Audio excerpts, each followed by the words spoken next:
வணக்கம் மேடம். நான் தினேஷோட அம்மா. வாங்க மேடம், வாங்க வந்து உட்காருங்க. ஐயோ, என்ன பண்றதுன்னு தெரியலையே. டீச்சர் அம்மா கிட்ட என்னென்ன போட்டு கொடுக்க போறாங்களோ. மேடம், உங்க பையன் ஒரு நாள் கூட புக் எடுத்து படிச்சு நான் பார்க்கவே இல்லை. அப்படியா மேடம்? நானும் ஒரு நாள் கூட பார்த்ததே இல்லை மேடம். அதான் கன்ஃபார்ம் பண்ணிட்டு போலான்னு வந்தேன். தினேஷ், ஹோம்ஒர்க் எங்கப்பா? டீச்சர், அது ஹோம்ல இருக்கு டீச்சர். அப்புறத்துக்கு நீ மட்டும் இங்க வந்த? ஏமா முறைக்காதம்மா, டீச்சர் இருக்காங்கம்மா. இன்னைக்கு வீட்டுக்கு வா, உனக்கு இருக்கு. மேடம், நீங்க ரெண்டு பேரும் என்ன தனியா பேசிட்டு இருக்கீங்க? அவங்க அம்மா இருக்கனால கோவப்படாமே இருக்க வேண்டியதா இருக்குது. என்ன பண்றது? இல்லைன்னா இவனை குச்சி எடுத்து வெளுன்னு வெளுத்திருப்பேன் நேரம். ஹோம்ஒர்க்கை வீட்டில் வச்சுட்டு நீ மட்டும் எதுக்குப்பா வந்த? வீட்டிலே இருந்திருக்கலாம்ல. நீங்க நல்லா சொல்லுங்க டீச்சர். எங்க அம்மா கேட்கவே மாட்டாங்க. நீங்க சொன்ன வீட்டிலே இருக்கலாம்னு. இவனை பெத்ததுக்கு டீச்சர் 2 காளை மாட்டை வாங்கியிருந்தா கூட அது பால் கொடுத்துருக்கும். மேடம், காளை மாடு பால் கொடுக்காது மேடம், பசுமாடு. ஓ அப்படியா டீச்சர்? சுத்தம் இப்பதான் தெரியுது இவன் ஏன் படிக்க மாட்டான்னு. உங்க பையனுக்கு புத்தகம் படிக்கிறதே பிடிக்கல. ஆமாங்க டீச்சர், அவனுக்கு புத்தகம்னாலே அலர்ஜி. இப்படி இருந்தா எக்ஸாம்ல எப்படி பாஸ் பண்றது? அதே தான் டீச்சர், நான் உங்களை பேரண்ட்ஸ் மீட்டிங்ல கேட்டு போலான்னு வந்தேன். என்னடா அது, இந்த அம்மா கிட்ட அவங்க பையன் படிக்கணும்னு கம்ப்ளைண்ட் பண்ணா இந்த அம்மா நம்ம கிட்டே நம்மளை பத்தி கம்ப்ளைண்ட் பண்ணுது. இவன் கிளாஸ்ல எப்பொழுதும் ஜாலியா தான் இருக்கான், படிக்கிற விஷயத்தை தவிர. ஆமா டீச்சர், வீட்லயும் அப்படிதான் இருக்கான்.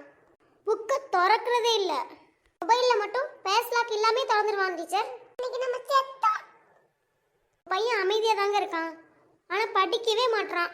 வீட்டுல சத்தமா இருப்பான் டீச்சர், ஆனா படிக்க மாட்டான். இவன் படிப்பில் ரொம்ப வீக்கா இருக்கான். என்னன்னு கேளுங்க. ஆனா அவன் சாப்பிட்றதுல டாப்பர் டீச்சர். உங்க பையன் ஒரு நாள் கூட நான் புக் எடுத்து கையில வச்சு பார்த்ததே இல்லை மேடம். அட ஏன் மேடம், நானே பார்த்ததில்ல. அதை விடுங்க, புக்கு எங்க இருக்குன்னு அவனுக்கே தெரியாது. இப்படிப்பட்ட ஒரு அம்மா கிடைச்சா எல்லாருக்கும் போதும், செத்துடுவாங்க. டீச்சர் தான் என்னை கழுவி ஊத்துனா, அவங்களுக்கு சமமா எங்க அம்மாவும் என்னை கழுவி ஊத்துதே. எப்படிப்பட்ட ஒரு அம்மா. மார்க்லாம் ரொம்ப கம்மியா வாங்குறான். காரணம் மட்டும் ரொம்ப அதிகமா சொல்றான் டீச்சர். தினேஷ், அடுத்த எக்ஸாம்ல நல்ல மார்க் வாங்கணும். மேடம், அந்த ஆசை எனக்கு இருக்கு மேடம். ஆசை இருக்காமல ஆசை? அப்ப கடைசி வரை படிக்கிறேன்னு சொல்ல மாட்டான் வாயை தந்து. அவங்க அம்மா போட்டும், முறிச்சிடுறேன் தோலை. இவனை ஆன்சரை எழுத சொன்னா வெறும் கதையா எழுதுறான் மேடம். கூட பரவாயில்ல, வெறும் பாட்டா எழுதி வைக்கிறான் மேடம். என்ன பாட்டு டீச்சர்? வாடி வாடி நாட்டுக்கட்ட வசமா மாட்டிக்கிட்ட. டீச்சர் டீச்சர், அடுத்த வரி நான் பாடுறேன் டீச்சர். ஆஹா, கண்ணி பொண்ணு கம்மந்தட்ட கால வருதே மல்லுக்கட்ட. நீதானே கண்ணுக்குள்ள பொத்தி வச்ச நீதானே. என்ன பாட்டு காம்படிஷன் நம்ம நடக்குது? சாரி டீச்சர், நீங்க சொல்லுங்க டீச்சர். படிச்சாலே அதிசயமா இருக்கு மேடம். மேடம், எங்க ஊர்ல புக்கை திறந்தாலே திருவிழா மேடம்.